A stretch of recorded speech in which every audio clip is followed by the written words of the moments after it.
হন এবং ২৭ তারিখ দুপুর আনুমানিক আমরা দুইটার দিকে খবর পেয়েছি তাকে পূর্বাচলের একটি জায়গায় ফেলে রাখা হয়। তো মামুন ভাইয়ের এই হারিয়ে যাওয়ার এই সময়গুলো নিয়ে আপনারা আমাদের পাশে ছিলেন, সাংবাদিক সমাজ, দেশবাসী, আলেম ওলামা সহ যারা পাশে ছিলেন তাদেরকে আজকের এই পরিবারের পক্ষ থেকে সাংবাদিক সম্মেলনে আমরা ধন্যবাদ জানাই, কৃতজ্ঞতা জানাই।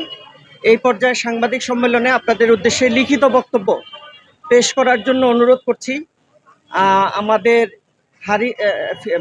স্বাধীন বাংলাদেশে, জুলাই পরবর্তী বাংলাদেশে প্রথম কেউ গুমের শিকার হয়ে আবার আমাদের মাঝে ফিরে এসেছেন আমাদের প্রিয় ভাই এবং জুলাই যোদ্ধা মাওলানা KM মামুনুর রশিদ। এই পর্যায়ে লিখিত বক্তব্য পেশ করছেন মাওলানা KM মামুনুর রশিদ। আসসালামু আলাইকুম প্রিয় দেশবাসী ও সাংবাদিক ভাইয়েরা, আমার পক্ষ থেকে সবাইকে সালাম ও আল্লাহ তাআলা শুকরিয়া আদায় করে যে আল্লাহ তাআলা আমারে আবার দেশবাসীর দোয়ায়, আল্লাহ তাআলার মেহেরবানিতে আপনাদের প্রচেষ্টা আবার আপনাদের মাঝে ফিরে আনছে। কারণ বিগত সরকারের আমলে যারাই গুম হয়েছে কেউ আর ফিরে আসে নাই। হয়তো আল্লাহ তাআলা দেশবাসীর দোয়া, আমার মা বাবার দোয়া বা সকলের প্রচেষ্টায় আবার আপনাদের মাঝে আমাকে ফিরে আনছে। আমি বৈষম্যবিরোধী ছাত্র আন্দোলন উত্তরা তুরাগ থানার যুগ্ম আহ্বায়ক ছিলাম, সাবেক কমিটির। আমি উত্তরায় জুলাইয়ের 18 তারিখ থেকে আন্দোলনে সক্রিয়ভাবে ভূমিকা রাখছিলাম উত্তরাতে। তো সেক্ষেত্রে আন্দোলন পরবর্তীতেই বৃহত্তর উত্তরাতে আমরা এই জুলাই নিয়ে যতগুলা কাজ হয়েছে সবগুলাতে সক্রিয় ছিলাম। সেই হিসাবে বিভিন্ন সময় বিভিন্ন ফেক আইডি থেকে বা বিভিন্ন নাম্বার থেকে আমাকে অনেক সময় হুমকি ধমকি দিত, কিন্তু আমি ওগুলা অত বেশি কেয়ার করতাম না। যে হুমকি ধমকি, আওয়ামী লীগ এখন হুমকি ধমকি দিলেও কোনো সমস্যা নাই, এখন নতুন বাংলাদেশ, এটা আমাদের বাংলাদেশ, স্বাধীন বাংলাদেশ, এজন্য ওগুলাকে কেয়ার করি নাই। তো আমি যেদিন গুম হয়ে যায় বা হারিয়ে যাই তার 2 দিন আগে একটা নাম্বার থেকে আমাকে হুমকি দেওয়া হচ্ছে যে মামুন ভাই আপনি কিন্তু খুব বাড়াবাড়ি করতেছেন, খুব বাড়াবাড়ি করলে ভালো হবে না, হয়তো হঠাৎ করে হারিয়ে যাবেন। আমি এটাকেও ওইরকম বেশি পাত্তা দেই নেই, ওইরকমভাবেই আগের মতো ভাবছি আওয়ামী লীগ যতই হুমকি ধমকি দেয় কোনো সমস্যা নেই, কারণ আমরা জুলাইতে আওয়ামী লীগের বন্দুকের সামনে দাঁড়াইছি, তো এখন আর হুমকিতে কি ভয় পাবো। তো আমি 22 তারিখ সকাল আনুমানিক 6টায়, আমি প্রতিদিনে হাঁটি, আমার বাসার সামনে বা ওইদিকে আশপাশে হাঁটি। তো 22 তারিখ সকাল আনুমানিক 6টায় আমি ফজরের নামাজ পড়ে হাঁটতে বের হয়েছি। হাঁটতে বের হওয়ার পরে আমার বাসা থেকে কিছুটা দূরে, ওইটা 21 নাম্বার রোড বলে, ওই 21 নাম্বার রোডের সামনে যখন গেছি হাঁটতে হাঁটতে, যাওয়ার পরে একটা অচেনা ব্যক্তি কালো পোশাক পরা ছিল, উনি আমাকে ডাক দিছে, মামুন ভাই এদিকে আসেন। ডাক দেওয়া যখন নাম ধরে ডাক দিছে, আমি ভাবছি যেহেতু আমি এই বিগত 1 বছরেই এই বিভিন্ন সামাজিক উন্নয়নমূলক কাজ করছি বা যেখানে মানুষে ডাকছে ওখানেই গেছি, যেহেতু জুলাইয়ের একজন যোদ্ধা ছিলাম, মানুষের যে কোনো সমস্যায় গেছি, ওই জন্য মানুষ অনেকে আমাকে চিনে, আমি চিনি না। সেই হিসাবে উনি যেহেতু আমাকে নাম ধরে ডাক দিছে, আমি ভাবছি উনি আমাকে চিনে, এজন্য গেছি। যাওয়ার পরে যখন আমি গেছি তখনই ওনার সামনে একটা অটোরিকশা এসে দাঁড়াইছে, দাঁড়ানোর সাথে অটোরিকশা আরও 2জন ব্যক্তি ছিল।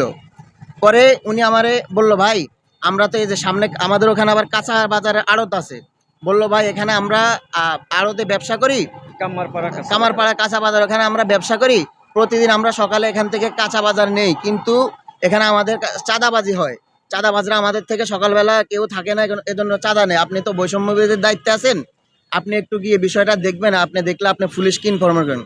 পরে আমি বললাম, ভাই আমার তো কিছুক্ষণ পরে ক্লাস আছে, আমি তো এখন হাঁটতে বের হয়েছি, এখন তো আমি ওখানে যাইতে পারবো না। পরে বলছে ভাই, উনি খুব রিকোয়েস্ট করে আমার এভাবে শরীরে হাত দিয়ে বলছে, ভাই চলেন আপনি ক্লাসের আগে আবার চলে আসেন। আমি ভাবছি যেহেতু অল্প, বেশি দূরে না, কাছে, আমি আবার ওখান থেকে ওইটা দেখে ক্লাসের আগে চলে আসবো। তখন আমি ওনাদের সাথে রিক্সায় উঠলাম। উঠার পরে রিক্সা যখন কামারপাড়া স্ট্যান্ড পার হয়েছে, পার হওয়ার সাথে সাথে ওনারা রিক্সা ভাড়া দিয়ে দিয়েছে। আমি ওটাকে স্বাভাবিকভাবে নিছি। তখন আবার হালকা হালকা বৃষ্টি আসতেছে, আবার আকাশটা কিন্তু পুরো অন্ধকার হয়ে গেছে, রাস্তাঘাটে মানুষ খুব কম ছিল। যখন কাঁচা বাজারের সামনে গিয়ে রিক্সাটা দাঁড়ানোর সাথে সাথেই একটা হাইস গাড়ি আসলো সাদা। এসে আমি যখন রিক্সা থেকে পা নিচে দিব তখনই ওই যে যারা আমার সাথে রিক্সায় ছিল তারা আমাকে ধাক্কা দিয়ে হাইসের ভিতরে ফেলে দিছে। হাইসের ভিতরে ফেলে দেওয়ার সাথে সাথে হাইসের ভিতর 3 জন ছিল, ওনারা আমার হাত ধরে ফেলছে। আর বাকি যারা রিক্সায় ছিল তারাও মানে লাফ দিয়ে হাইসের মধ্যে ঢুকে গেছে। ঢুকে যাওয়ার পরে হাইসের মানে কিছু সেকেন্ডের মধ্যে হাইসের দরজা লাগাই দিয়েছে। লাগাই দেওয়ার পর আমি ওনাদেরকে জিজ্ঞেস করলাম, ভাই আপনারা কারা, আমাকে এমন করতেছেন কেন? মানে আমি খুব দস্তাদস্তি করলাম। পরে ওনারা আমারে একটা ব্যক্তির ছবি দেখাইছে, তার নাম হলো সাব্বির। সে যুব প্রজন্ম লীগের সভাপতি ছিল তুরাগ থানার। দেখে বলছে, তাকে কি আপনি চিনেন? আমি বলছি তাকে চিনি। একথা বলার পরে তারা আমার চোখ বেঁধে ফেলছে। তারপরে আমাকে আর কি করছে আমি বলতে পারবো না। আমি অচেতন হয়ে গেছি। অচেতন হয়ে যাওয়ার পরে কি হয়েছে আর বলতে পারবো না। আমার তারপরে কখন জ্ঞান ফিরেছে, জ্ঞান ফেরার পরে আমি দেখতেছি আমার হাত পা একটা চেয়ার, কাঠের চেয়ারের সাথে বাঁধা একটা রুমের ভিতরে। পরে আমি যখন চিল্লাচিল্লি করতেছিলাম তখন 2 জন ব্যক্তি আসলো। এসে আমার প্রথমে চোখ খুলে দিল।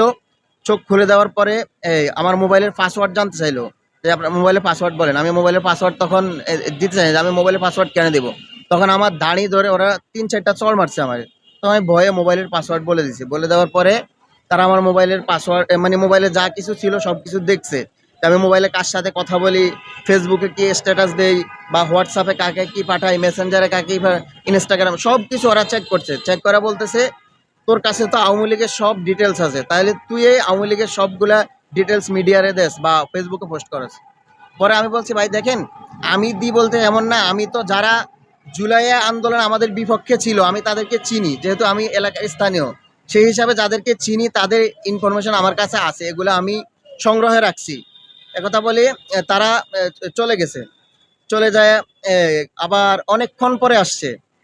আমার চোখ মুখ বেঁধে আবার চলে গেছে। যাওয়ার পরে অনেকক্ষণ পরে এসে একটা রুটি আর কলা আমাকে দিছে। দেওয়ার পরে আমি রুটি কলা খেয়েছি। খাওয়ার পরে তারপরে তারা রুটি কলা খাওয়ার পরে আমি আবার অচেতন হয়ে গেছি।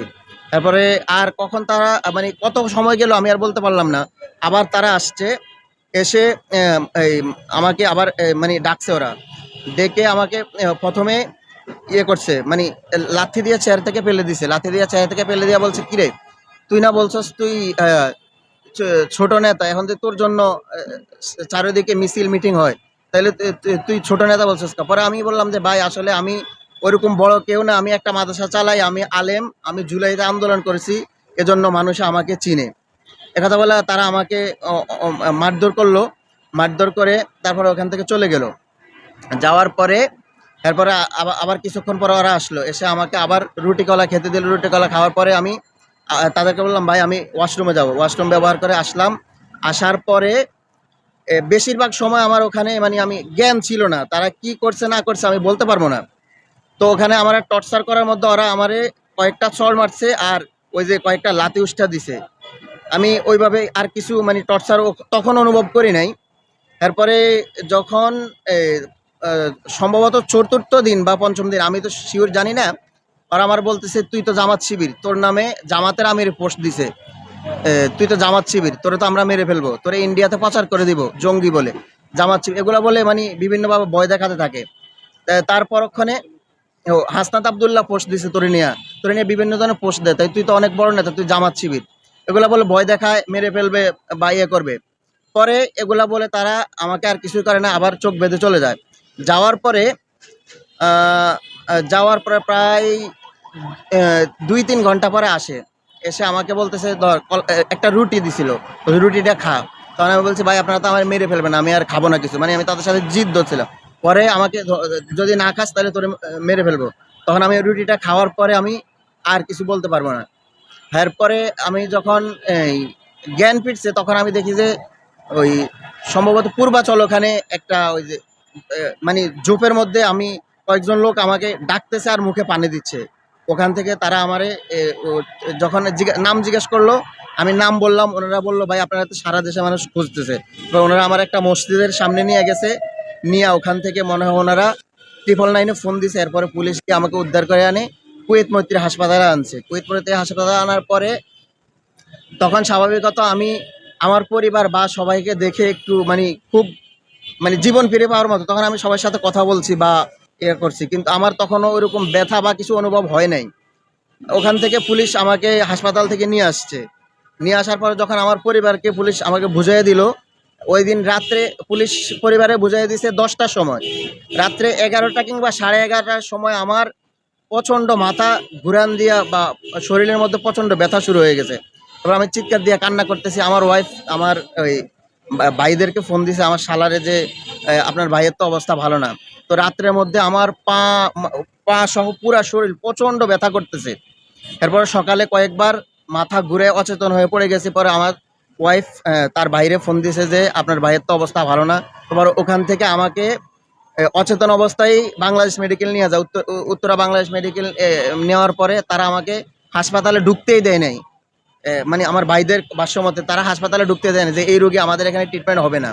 ওখান থেকে যখন আবার কুয়েত মৈত্রী হাসপাতালে আনা হয়, তারা ওখানে বলতেছে যে এখানে এই রোগীর চিকিৎসা হবে না। পরে বলতেছে কেন চিকিৎসা হবে না, বলতেছে আমাদের কাছে পর্যাপ্ত চিকিৎসা নাই।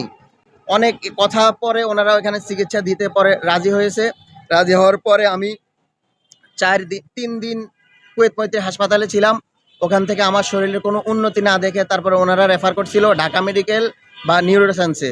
পরে আমার পরিবার ওই আর সরকারি হাসপাতালে নেয় নাই, প্রাইভেট হাসপাতালে নিয়েছে, ঢাকা স্পেশালাইজ হাসপাতালে নিয়েছে। ওখানে আমি 4 দিন চিকিৎসা করার পরে গত পরশু দিন বাসায় ফিরছি। বাসায় ফেরার পরে কালকে কিছুটা ভালো লাগছিল, কিন্তু আজকে থেকে আবার আমার এই পাগুলা, এই পায়ের এই হাঁটুগুলা প্রচন্ড ব্যথা করতেছে, হাঁটতে খুব কষ্ট হয়। জি জি।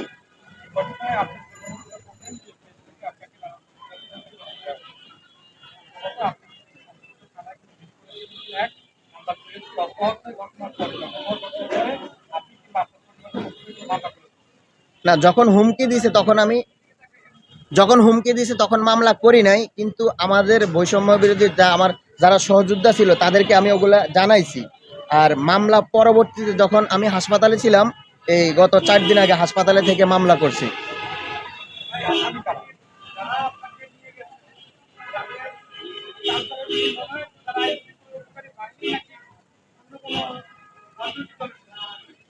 আসলে আমার কাছে সাধারণ মানুষের মতোই মনে হয়েছে, কিন্তু একজন ব্যক্তির ছবি আমার ওরা এই হাইসের ভিতরে দেখাইছে, ছবি দেখাইছে ওরা হাইসের মধ্যে।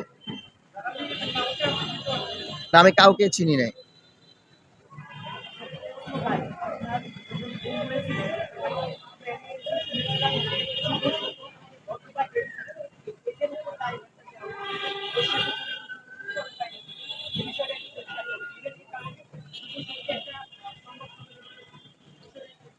আসলে দেখেন, আপনার যখন আপন লোক হারিয়ে যায় তখন আপনার পরিবার বিভিন্ন কিছুই বলবে। ওই জন্য যখন আমি হারিয়ে গেছি আমার পরিবার তখন হয়তো মানে যেটা মনে হয়েছে তখন তারা ওইটাই বলছে, কিন্তু এখানে আমি কোনো দল বা কাউকেই কোনো সংস্থাকেই দোষারোপ করতে চাই না। এখানে ওই কিছু ব্যক্তি যারা আমাকে হুমকি দিছে, আমি ওইটা আইন শৃঙ্খলা বাহিনী, আমি আমার বর্ণনা মতো যেভাবে আমি করছি তাদেরকে আইন শৃঙ্খলা বাহিনীর কাছে ওইভাবে বর্ণনা দিয়েছি। বাকি কাজ হলো আইন শৃঙ্খলা বাহিনী এটাকে খুঁজে বের করা, এটার সাথে কারা জড়িত ছিল। মামলা হয়েছে যে সেটা কাদের নামে মামলা করছে সেটা বলে।